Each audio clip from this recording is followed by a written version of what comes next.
One afternoon at the academy, the students were in class taking notes on Cherylee's lecture.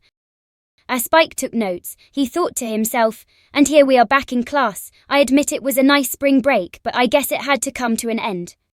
Suddenly Principal Celestia's voice came on the intercom. Attention, would Spike Drake report to my office right away? Spike Drake, report to my office immediately.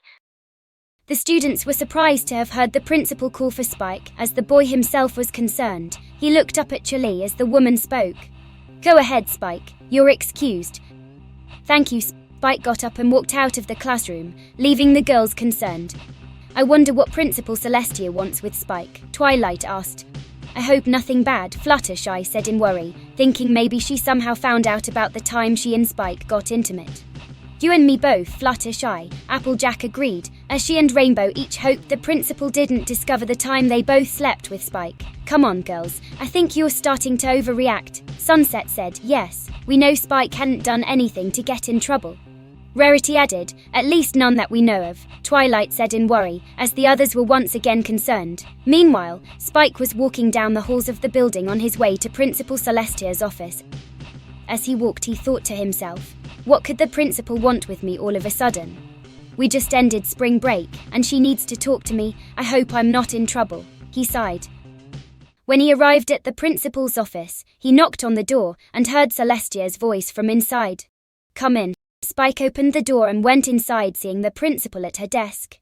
When the woman noticed him, she smiled. Spike, please take a seat. Spike obeyed the principal's order and took a seat before her desk. Now, I'm sure you're wondering why I called you here. Whatever it is, I didn't do it, Spike announced, much to the principal's surprise at his reaction. Sorry, that slipped out. Spike, you're not in any trouble, she assured him. I'm not. Not at all. Spike felt relieved to hear that, but was still curious as to what she wanted with him. As you know, the end of the semester is about a month away, and when that happens, my sister and I will ultimately decide if the academy can be permanently co-ed, which is why I've decided to give you a personal assignment to work on. An assignment? That's right. I want you to write for me a report about your experiences here in Canterlot Academy. Be it both during or after school hours, and feel free to write down anything about some of the students you've befriended here. Every little bit helps with our decision. Well, okay, how long are you giving me this to work on? Spike inquired. At least until before school lets out. I understand. Okay, Principal Celestia, I'll be sure to do this assignment. Good. Is there anything else you need, Spike? Not at all. All right then, off you go. She dismissed him. Good day, Maram, he said, before getting up and left the office. Spike walked through the halls back to class. A report on my time at the school, huh? Well, I sure have a lot to write about, that's for sure. Although there are probably a lot of things I shouldn't bring up in my report. He remembered the times he got lucky with some of the girls, or even the times Trixie and Rarity each snuck into his room. If I mentioned that it'd be an automatic failure, he chuckled to himself. He returned to class and continued to catch up on the notes he missed, until the class was dismissed. As he walked out of the room, the Rainbooms and Trixie gathered around him in concern.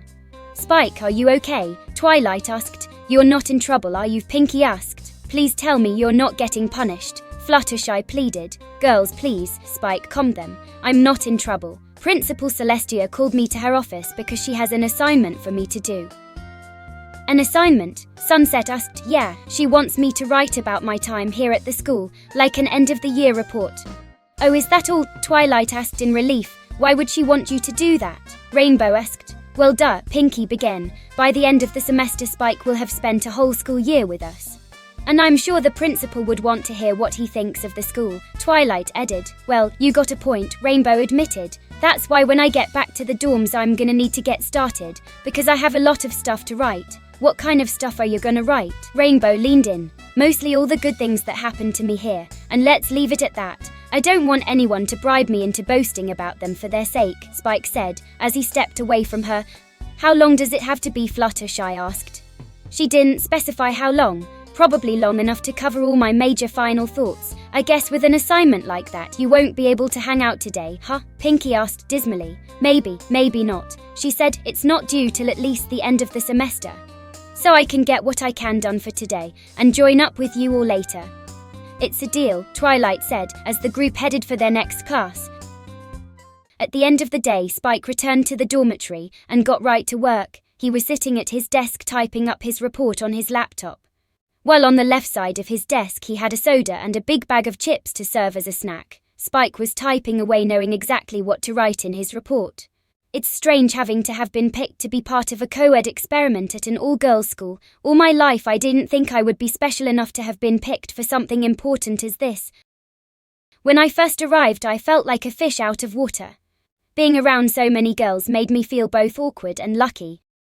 Back in junior high I was afraid to even talk to a girl, but when I started attending the academy, I knew my social skills with girls would have to improve, otherwise I'd be doomed. First day of school. I considered myself lucky because I met a group of girls who showed me around the school and made me feel at home, and they would go on to be some of my best friends. Twilight Sparkle has become a good friend I can go to and help out with. As Spike typed his experiences with Twilight, he flashed back to a time earlier in the year where Spike was helping Twilight reshelf some library books. Twilight climbed up the ladder holding some books. Spike was below and spoke. "Are you sure you don't want me to stock those one?" "Don't worry, Spike. I got this," Twilight assured, as she started shelving the books. When Spike looked up he got a face full of her lavender-coloured panties under her skirt. Spike's nose bled a little, but he quickly wiped it and looked away. "Oh man, now that was a killer sight to behold," he thought. As Twilight tried shelving one last book, she tried stretching out to put it in only to lose balance. Whoa, Spike," she cried as she lost balance and fell from the ladder. "Twilight," Spike cried as he opened his arms out and caught her, only for him to fall to the floor as well. Spike laid flat on his back, while Twilight laid on top, crossing his torso. She turned her head to look at Spike and spoke. "Thanks for catching me. Don't mention it," Spike smiled as Twilight got off him, and the two continued to sit on the floor. "I'm really glad you decided to help me out here, Spike." "Me too. If I didn't, you would have cracked your head open if I wasn't here to catch you," he smiled. Twilight chuckled. "Yeah, you're right." The two laughed together. Applejack's shown to be an honest girl willing to point out faults in someone when no one else would. I respect that in a friend, and to top it off she's an excellent cook. But I guess growing up on a farm you learn a lot about hard work. Spike then recalled a time when he and Applejack were in the cafeteria's kitchen, trying out some of the apple products that were to be on the lunch menu. Applejack took a piece of an apple pie and offered it to Spike. "Here you go, Spike. Try some of this." "Okay," Spike said, as he opened his mouth and Applejack fed him the piece. "Shot, you think? Delicious. It's like I've never tasted apples before." "Thank you, Spike. I always appreciate the honesty you give about my family produce. If I can't be honest with you of all people, then I'm ashamed to call myself your friend," Spike answered. Applejack smiled at Spike and spoke. "Well, how about you feed me a piece?" "Okay," Spike said as he took a piece of the apple pie and fed Applejack. Applejack ate the piece and smiled at Spike, who smiled back at her. They continued to try more of the produce happily. Rainbow Dash has been a loyal friend to me and the girls. Plus I love hanging out with her and doing sports. Although she can be a bit of a sore loser sometimes, it's because she had her pride, which I do respect. But pride will never stop her from being there for someone who needs her the most. Spike remembered one day while the gymnasium was unoccupied, he and Rainbow Dash were doing a little one-on-one in basketball. Rainbow was maneuvering around Spike while dribbling the ball. "Come on, Spike, let's see what you got." "You want it, you got it," Spike replied as he blocked Rainbow. Rainbow managed to fake him out and made a shot that landed in the basket. "Oh yeah, awesome job, Rainbow," Spike said. "That's just how I am," she boasted. "I'll say, though I'm surprised you asked me to do this with you. Why not ask one of the other girls like Applejack, Sunset and Lightning Dust?" Applejack and Sunset aren't a challenge as much, and Lightning Dust plays dirty. Besides, I like spending time with you. "Spike, you do?" he asked curiously. Rainbow nodded. "You're a cool guy, a lot cooler than some other boys I've known growing up, especially since you don't think because I'm a girl I shouldn't like stuff like sports. Who's to decide what we're meant to like and not like?" "Exactly, so come on, let's do a little more rounds." She tossed him the ball. "Game on," Spike said, as they continued to have fun. Among the group I can always tell it's gonna be fun whenever Pinkie Pie is involved. Honestly, I don't think I've ever gone to or been invited to a better party than hers. Every time I'm around her, I always feel these positive vibes from her that make me feel like I have nothing to be sad or angry about. Spike recalled one of Pinkie's random parties, where the guests were dancing to some lively swinging beats. Pinkie and Spike were tearing up the dance floor like two happening cats. "Oh yeah, Spike, that's how you dance," Pinky cheered as she shook her booty. "Pinky, if I dance my feet off, I want you to carry me back to the dorms. It's a pinky promise. Now come on, let's crank up the volume," she cheered as they continued to party hard. Rarity is one of the most beautiful if not generous girls I've ever known. Most people who see a girl who's all classy and fancy assume they are vain and self-absorbed, but not Rarity. She may have beauty and class, but that doesn't stop her from sticking her neck out to help others in anything, as long as it's not too dirty. Spike thought back, recalling a day when Spike was modeling some new boys' school uniforms for Rarity. Spike stepped out from behind a screen showing off Rarity's design, and she clapped. "Wonderful, Spike. You look absolutely handsome. As will the other boy students should this experiment work," Rarity said. "I'm surprised you're already working on designs now before the principals even passed down the final verdict." "Always best to be prepared for any possibility," Rarity answered. "Good point. Although how many more do I have to try on? Nothing personal, but I feel like a Ken doll with trying on all these uniforms." Spike voiced his discomfort. "Don't worry, Spike. Only 4 more designs to try on, and afterward I'm going to treat you to lunch. How does that sound?" she asked with a bat of her eyes. Spike smiled. "Good deal. Well, bring on the next one." Rarity handed him the next uniform, and he went to go try it on. "My friend Fluttershy may have started off shy around me at first, but after getting to know each other she's shown to be really sweet. Even to a guy like me. I remember one weekend we went on a hike in the forest outside the academy grounds, where she showed me all the beauty of nature and its creatures." Spike recalled that weekend as he and Fluttershy were walking through the forest trail. While taking in nature, Fluttershy smiled. "Isn't nature wonderful, Spike?" she asked. "It sure is something, I'll say that," he admitted. "All of Mother Nature's works displayed in a petri dish full of life," Fluttershy said as she did a little twirl to express her joy. Spike smiled, seeing how much fun Fluttershy was having, as she continued down the trail and gasped, "Spike, come over here." Spike went over to see what was up. "What is it?" "Look," Fluttershy said, as they saw a creek with a waterfall and a rainbow shining off the water. "Whoa," Spike gasped. "Isn't it beautiful?" she asked. "It sure is," Spike said, having never seen anything so amazing before. "Why don't we rest here for a bit?" the girl suggested. "Sounds good to me," Spike agreed. Soon Spike was sitting at the edge of a rock dipping his bare feet in the creek. Spike sighed at how refreshing the water felt on his feet. Suddenly he felt something placed on top of his head. He looked at his reflection in the water and saw he was wearing a crown of flowers. "Hey," he playfully chuckled. Fluttershy, who was behind him, giggled. "I think it looks cute on you, Spike." She took a seat beside him. "Thanks, but in all honesty, they are much more suited for someone like you, Fluttershy," Spike said, as he removed the crown of flowers from his head and placed them on Fluttershy's head. Fluttershy smiled as she saw her reflection in the water. The two sat together watching the water flow into the creek. Fluttershy ended up leaning closer into Spike, as he did as well. They looked up and saw a swarm of butterflies flying around, coloring the sky with their exotic colors. Final Scratch is one of the coolest girls I got to know at the academy. When it comes to music, she is the master at it. All the remixes and dust each she's composed could make for a lot of money. If I were to ever host a party myself, I'd hire her to be my DJ without a second thought. Spike recalled a time when he and Vinyl were at the mall checking out some new music. They were listening to some samples, as Vinyl spoke up. "Oh yes, this is my jam. It's got a beat I can groove to," Spike said, as he waved a finger to the rhythm. "I'm gonna need some more inspiration for the mixes I'm working to make for our annual end-of-the-year dance." Vinyl said, "I'm sure, whatever music you make, Vinyl, it'll be a hit." "Thanks, Spike. I really appreciate it when others respect my music. Who wouldn't respect it? Critical people who think they've heard better when clearly they have no taste," she answered. "Well, if anyone tells you your music isn't all that cracked up to be, then they are just deaf." "Thanks, Spike. Hey, how do you like to hear some of my mix ideas back at the dorm?" she offered. "I'd like that," he answered, and the two smiled. Sunset Shimmer, when I was first introduced to her, seemed more nervous about getting to know me than I was at getting to know about the school. I found out she wasn't exactly what you'd call a caring soul long before I knew her. She told me about how much of a queen bee and manipulative she-demon, as she described herself back then. She says she's regretful of the way she was back then, and told me she's been trying really hard to earn the friendship and trust from all the girls whom she's hurt. And I see her now as a very good friend to all. I just can't see how a girl as wonderful as her could have ever started out as such a nasty person.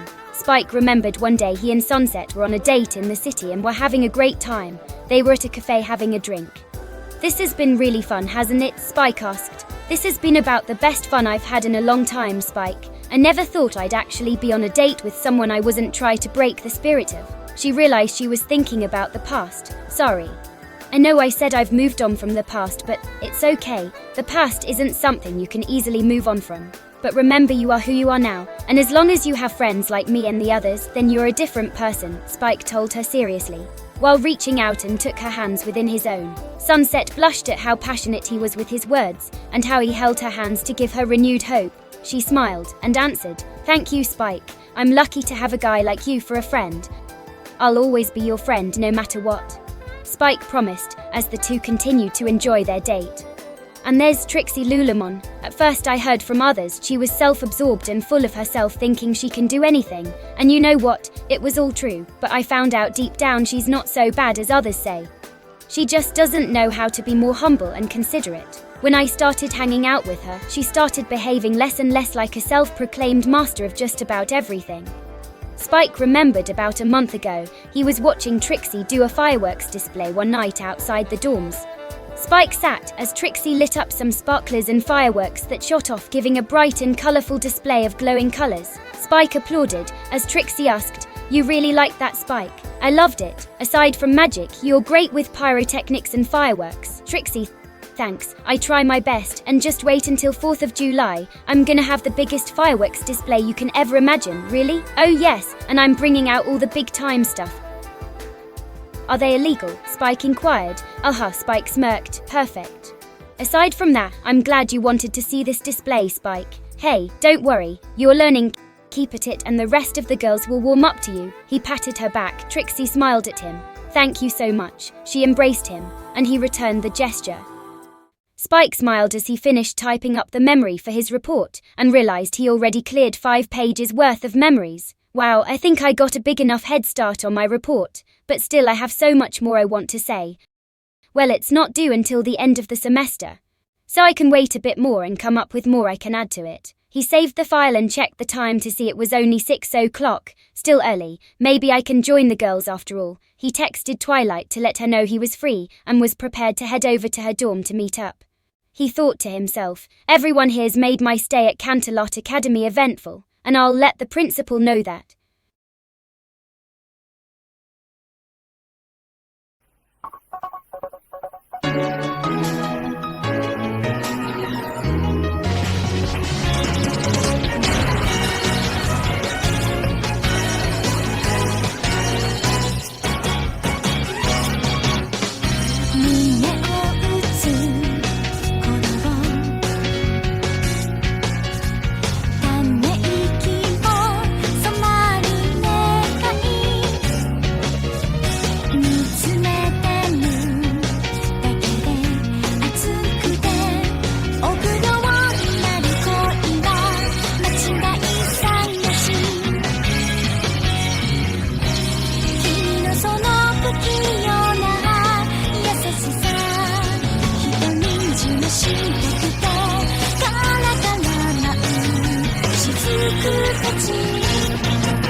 しき